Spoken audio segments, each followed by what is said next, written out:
Good morning, students. Today we are going to start our new chapter, that is adaptation in animals. Student, there is a slight difference in the book which you have and this book, but the matter, the content is same. So don't get confused that ma'am is teaching with this book and we have this book. Don't get confused. The content and the matter is same. So let's start. Animals are found all over the world. Some lives in hot places and some live in cold places. Some live in high mountains, some in deep oceans. The natural surrounding where an animal lives is called its habitat. There are so many animals are found all over the world. Some live in hot places, some live in cold places, some in mountains, some in deep oceans, some in rivers. And the natural surrounding where an animal lives is called its habitat. Natural surrounding means some animals lives in terrestrial area, some lives in aquatic area, means in water, some lives in on trees, so that is their habitat. So the natural surrounding where an animal lives, whether they live on trees, they live in water, they live on land, that is their habitat. As the living condition is different, habitats are different, and with the living conditions, different living conditions, habitats are also different. The animal living in a particular habitat have to adapt themselves to live in their habitat. So the animals which live in a particular habitat have to adapt themselves to live in their habitat. uh, if you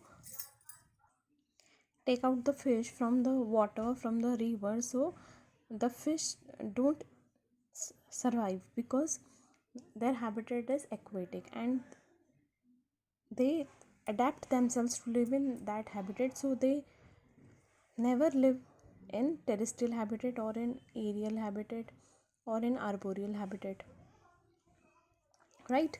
So the uh, particular animal adapt a particular habitat to live there. For animals, adaptation means having certain body parts or behavior that help them to survive and thrive in their surrounding. Adaptation means the certain body parts or behaviors that help them to survive. For example, the fish have fins and gills to survive in water, whereas if the camel doesn't have. It takes many years for animals to adapt themselves to their surrounding, and it takes so many years to adapt themselves to their surroundings. Suppose we are living in cold place, and if we have to live in hot place, so we will find it difficult to live in hot places because we are not habitual to survive in that surrounding. So it is very difficult for us to live in hot places if we live in cold places. Same with the animals. The animals which live on water or which live in water are find it difficult if their habitat changes, and same with us also. So the animals, plants and human beings also adapt themselves to their surrounding. Now there are different types of animals based on their habitats.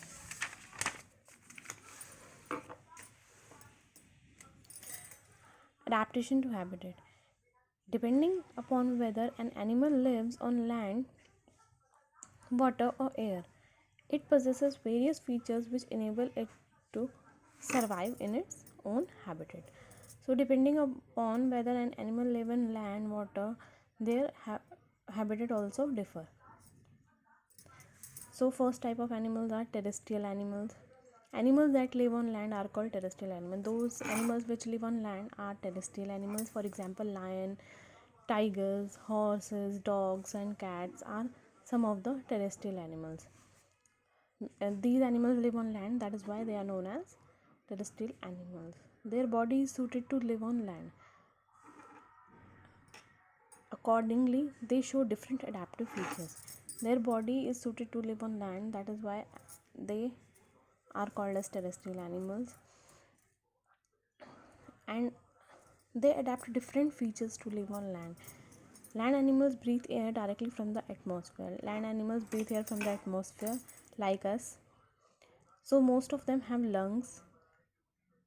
So they breathe through their lungs, and some of them do not have lungs like insects. Insects do not have lungs. They breathe with the help of air holes called spiracles present on their body surface. They do not have lungs, but they have spiracles on their body surface to breathe. Land animals have well developed sense organs. Their sense organs are very well developed, which keep them aware of the presence of food or danger around them. And these sense organs keep them aware always of the presence of food and the danger.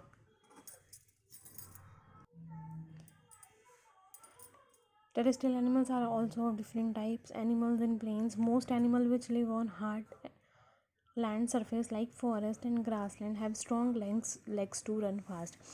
Those animals which live on land surface, which live in plain areas, have strong legs to run fast, because these strong legs help them to catch their prey or run away from their enemies. The grass eating animals like horses and cows have toes in the forms of hooves, which help them move on soft and wet land. Grass eating animals like horse, cow, deer, they have hoofs. This part is known as hoof, which help them to move on soft and wet land. And these hoofs help them to move on soft and wet land. Burrowing animals like rabbit and moles have sharp claws to dig the ground and make burrows. Burrowing animals have sharp claws. This part is known as claws to dig the ground and make burrows. And with the help of these claws, they easily make dig the ground and make burrows. Uh, Snake also live in burrows. Snakes live in narrow holes in anthills, trees, or holes made by other animals. They do not have legs. Snakes live in narrow holes in anthills, trees, or holes made by other animals. Snake do not have legs. They move by pushing against the ground with their tough scales, and they move their body by pushing against the ground with their tough scales. Actually, snakes have scales on their body. You can see here also. These are the scales. So they move by pushing against the ground. Now, the next type of animals are animals in mountains. Animals in like mountain goats and yak, this is known as yak, living in cold condition of high mountain, have a thick coat of hair.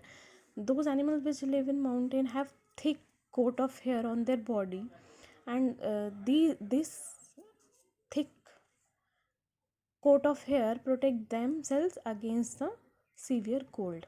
These thick hairs protect their body from the severe cold, because in mountain areas there is so much cold. Mountain goats are sure-footed. They can run up vertical rocks and can sit on the very narrow ledges. Mountain goats also have the thick body, which help them to protect against the severe cold. They are sure-footed and can run up easily on vertical rocks also. Next is animals in desert. Camel is the best example of desert adaptation. It has broad padded feet. These are the feet of the camel. They are broad and padded to walk comfortably, and with these feet, they comfortably walk on sand. After the camel eats food, the extra food and water changes to fat and gets stored in the camel's hump. After eating, when the camel eats something, so the extra food and water changes into to fat and gets stored in the camel's hump. This is called as camel's hump. Then the camel can go on for days without food and water, and that is why the camel can live for many days without food and water, because the camels store food and water in their hump. Camels have long, thick eyelashes to keep them safe from sand during sandstorm. They also have thick eyelashes which keep them safe from the sand during sandstorm. They are also able to close their nose during a sandstorm, and during sandstorm they are also able to close their nose. That is why they survive in desert. To beat the daytime heat, many desert animals such as desert rat come out in search of food only during the night time. uh, in desert area there is so much hot, so these desert rats or many desert animal come out during the night time in search of food.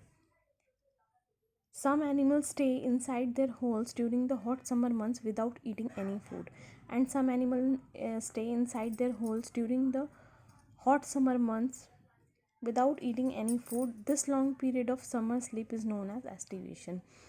The long period of summer sleep is known as estivation. Some animals live without food for many months in summer areas in summer season, and this long period of summer sleep is known as estivation. Now, the next is animals in cold and snowbound regions.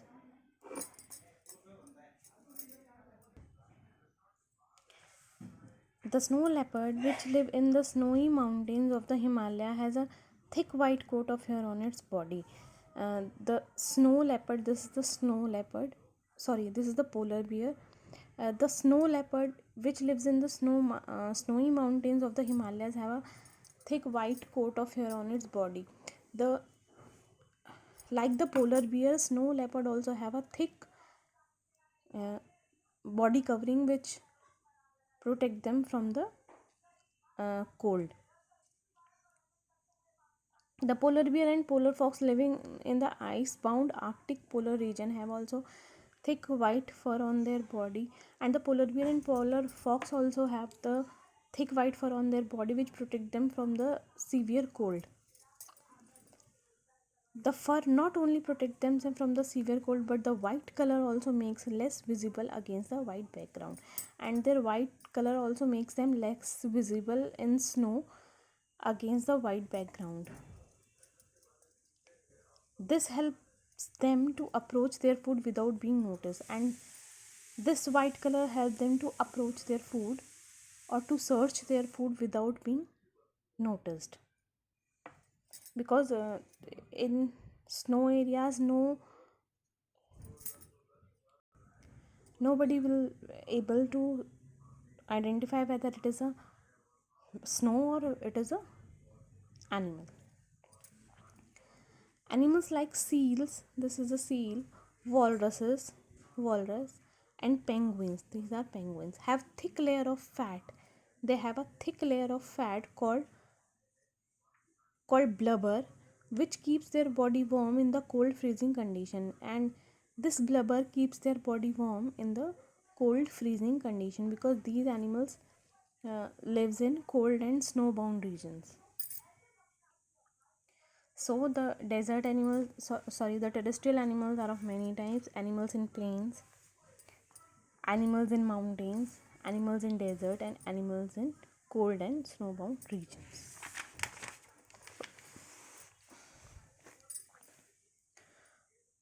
Most birds survive the winter by going to warmer places. This is called migration. There are many birds which uh, go to warmer places in winters, and this process is known as migration, and they return to their original homes when the winter is over. So there are so many birds these which migrate from their place or which move from their place to another place in winters, and they return to their original homes when the winter is opens. These birds are known as the migratory birds. These birds are known as migratory birds, and the process is known as migration. Frogs, snakes, lizards, and many insects survive the winter by going into a long period of rest. Frog, snake, lizard, and many insects survive the winter by in winter they go for a long period of rest and they do not eat or drink during this period. In winters, the frog, snake, lizard they don't even eat or drink anything and they keep lying in a safe place like a cave, hole, or burrows to save energy and they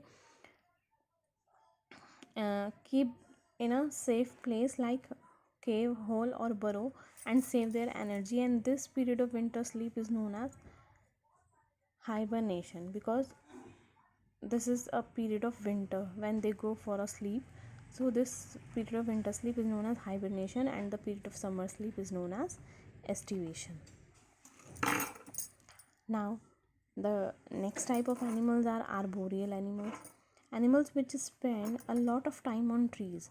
Those animals which live on trees and spend the most of time on trees are known as arboreal animals. For example, monkey. Monkey mostly spend their most of time on trees.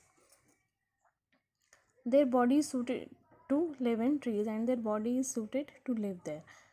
They have long and strong limbs. They have long and strong limbs with sharp claws to climb the trees. They have long and strong limbs with sharp claws which help them to climb on trees. The monkey and the chameleon have long tails to grip the branches and they have the strong tails to grip the branch. The tails also help the arboreal animals to balance their body and they have a long tail which helps them to balance their body on trees. So those animals which live on trees are known as arboreal animals. And the next type of animals are aerial animals. Animals that can fly in the air are called aerial animals. Those animals which fly in the air are called aerial animals. Birds and bats fly in the air. For example, birds and bats because they both fly in the air. These are the bat. This is the bat and this is a bird. Birds have wings to fly with. Birds have wings to fly. They also have hollow bones which make their body light and help them fly. They have hollow bones. Their bones are very light, which help them to fly in the air. That is why the birds can fly in the air, but we don't because we do not have hollow bones. That is why we don't even fly, but the birds fly because they have a light body weight and they have hollow bones. Bats are not birds, they are mammals. Bats are not birds, they are called as mammals. They do not have two wings, their wings are made of flaps of skin. Bats do not have wings. These are the these wings are made of the flaps of their skin. So they are known as false wings, not true wings. Many insects also have wings which help them fly in the air. There are so many insects which can also fly in the air because they have wings like butterfly, bees, and so many more. Now the mm,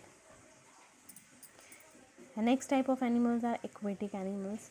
Animals that live in water are called aquatic animals. Those animals which live in water are known as aquatic animals. For example, fish, turtle, and seahorse. This is a fish, this is a turtle, and this is a seahorse.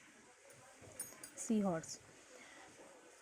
So animals that live in water, those animals which live in water are called aquatic animals. Fish, crabs, seal, and seahorses are some of the examples that live in water. Fish have fins to swim with. Fish have fins to swim in water. Turtle, seal, and dolphin have oar-like flippers to swim in water. And the turtle have the flippers to turtle, seals, and dolphins have the flippers. This is known as flippers, which help them to swim in water. Animals like fish, prawn, and crab, which live inside water, have gills to breathe through oxygen dissolved in water. Animals like fish, prawn, and crab, which live in water, they have gills to uh, breathe oxygen dissolved in water. They do not have lungs. Some aquatic animals like whales and dolphins breathe through lungs. Some aquatic animals have uh, lungs to breathe. They do not have gills like dolphins and whales. So they come on the surface of water very often to breathe air. That is why they come on the surface of water to breathe air. Water birds like ducks and swans have webbed feet which help them to paddle in water. And the water birds like ducks and swans, they have webbed feet which look like a web. And these webbed feet help them to uh, walk in water or paddle in water. Now the next type of animals are amphibians. Animals which live both on land and in water are known as amphibians. Those animals which live in water as well as on land are known as amphibians. Frogs, toads and salamander are some of the amphibians. This is the salamander and this is the frog. So they live in water also and they live on land also. That is why they are known as amphibians. Baby frogs are known as tadpoles. The babies of frogs are known as tadpole. They grow in water and have gills for breathing. They grow in water and have gills for breathing. Adult frogs have lungs to breathe on land, but the adult frogs have the lungs also to breathe on land. They also breathe through their skin when in water, and they breathe through their skin when they are in water. Frogs have webbed hind feet to swim in water. Frogs have the webbed feet to swim in water. They hop on land with their short forelegs and long hind legs. And they have short forelegs and long hind legs. With the help of these legs, they hop on land. So, those animals which live in water and on land also, they are known as amphibians like frogs, toads, salamander, and many more. So,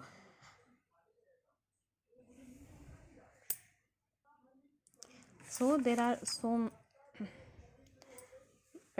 are so many different types of animals like terrestrial animals, and the different types of terrestrial animal are animal in plains, animal in mountains, animal in desert, animals in cold and snowbound regions. And the next type are arboreal animals. A third type of animals are aerial animals which can fly in air. And next is aquatic animals. Aquatic animals live in water, and those animals which live in both on land and in water are known as amphibians. So I hope you have understood this topic very well. So thank you and see you in the next video.